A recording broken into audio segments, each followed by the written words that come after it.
So finite automata is the mathematical model of finite state machine. It is represented by 5 tuples. M is equal to Q sigma delta Q0 F. So let us see one by one what do you mean by Q and all these tuples. Q is a finite set of states. Sigma is a finite set of input alphabet, or you can say it is a symbols. Q0 is the initial state of finite automata, and Q0 is one of the state from the Q. Next, F. F is a set of final states. It is a subset of Q. And finally, delta. Delta is a transition function that maps current state and input alphabet to the next state. So if you want to compare with the FSM, as we know Q is a set of states. Already we have studied this thing in the FSM. Sigma is nothing but it is a set of input alphabet, so it is nothing but the I in the FSM. Q0 is their initial state. Yeah, this thing is new, that is F, which is not there in the FSM, but it was there in that is the set of output alphabet. So instead of set of output alphabet, here there is a concept of the set of final states. Yeah, and delta is similar to the state of the state transition function, which we already studied in the FSM. So let us see the meaning of all these tuples by taking one example. Yeah, this is a transition graph given. This is one finite automata. First we understand the notation. This is a Q1 is a initial state. This is a notation which we use to represent initial state. And final state is represented with the help of this double circle, right? So this we call it as Q2 is a final state in this finite automata, and Q1 is a initial state, right? So in some books you will find different notations for initial state and for the final state, but most of the books refer the same notation. In some book you will find plus and minus. These are the notations which are used for the initial and final state. So with the help of this transition graph, or we also call this is a graph, we understand all 5 tuples. Yeah, M, we know DFA is represented, this finite automata is represented with the 5 tuples. So with in this, Q is the set of states. As you can say, see here, there are 2 states, Q1 and Q2. So here Q is defined as Q1 comma Q2. As you can see, there are 2 input symbols here. There are only 2 input symbols, A and B. So here sigma, that is, it is a set of input symbols, is given A comma B. Next, as you can see here, the initial state is Q1. So it is given by Q1 is the initial state. Yeah, and F is a set of final states. So that as there is only one state, so Q2 is a final state in this finite automata. So it is given by F is equal to Q2. As you can see here, F is a set of states. It means that there may be a one final state, or in some cases there may be a more than one final state. Okay. So it is not necessary there is only one final state, but in initial state there is always only one initial state, but in final state there may be one or more than one final state. So when we solve the problems, you will understand in some problems we need more than one final state, right? So that's why it is given by set, not as a single entity.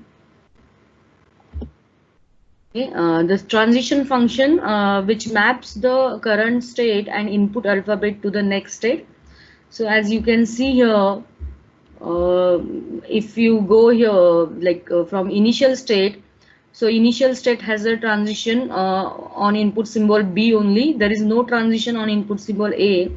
So this is shown by this transition function from state Q1 on input symbol B. As you can find here, the next state is Q2. So this transition is there. As you can see here, on this it goes to the Q2.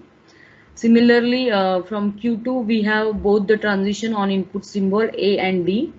So as you can see, this transition will be considered as on input symbol A as well as on input symbol B. So this is shown by the transition function Q2 on A, it goes to the same state. Q2 on B, it also goes to the same state. And you can show this transition function with the help of transition table. Same thing you will find here. Columns are labeled with the states Q1 and Q2. Rows are labeled with the states Q1 and Q2, and columns are labeled with this input symbols A and B, and corresponding entries will shown by the next state. So same thing you will find here. You can interpret as Q1 on input symbol A. There is no any next state, so it is shown by this dash. In some books you will find it is shown by the symbol phi, because there is no any next state. So phi is a this empty state. For Q1 on B, same thing you will find here, right? So in FSM, as we have seen, there is a set of output alphabets. Okay, so it plays the role of what is the output on reading some string. But in case of finite automata, there is no any this thing present, set of output alphabet. Instead of that, there is a final state. Okay, and this final state, the role of this final state helps to take a decision whether the string or to find the language accepted by the finite automata. So let us see this thing. Yeah, we will see the how finite automata is used to accept the language, right? So already in the first lecture we have seen what do you mean by language and string, all these things we already studied. Now we will study with the help of finite automata. So this is a finite automata. So we will see which strings are accepted by this finite automata, and then we will see the language accepted by the finite automata. So first to understand, this finite automata accepts all the strings which has a path from initial state to final state, right? So as you can see here, if for example, let's take very small string, that is B. So for this string you can find there is a path from, we always start with the initial state. Okay, so from Q1 there is a path from Q1 to Q2. It means that after reading this B, if finite automata reaches to the final state, it means that the string is accepted by the finite automata. So this is a valid string for this finite automata, we can say, right? Next, if we take the string A, we will see whether it is accepted by this finite automata or not. As you can see, from initial state there is no any path or there is no any transition from initial state to the final state. So you can say this string is not accepted by this given finite automata, right? So this is not belong to this finite automata. So we can just show this by using this mathematical notation.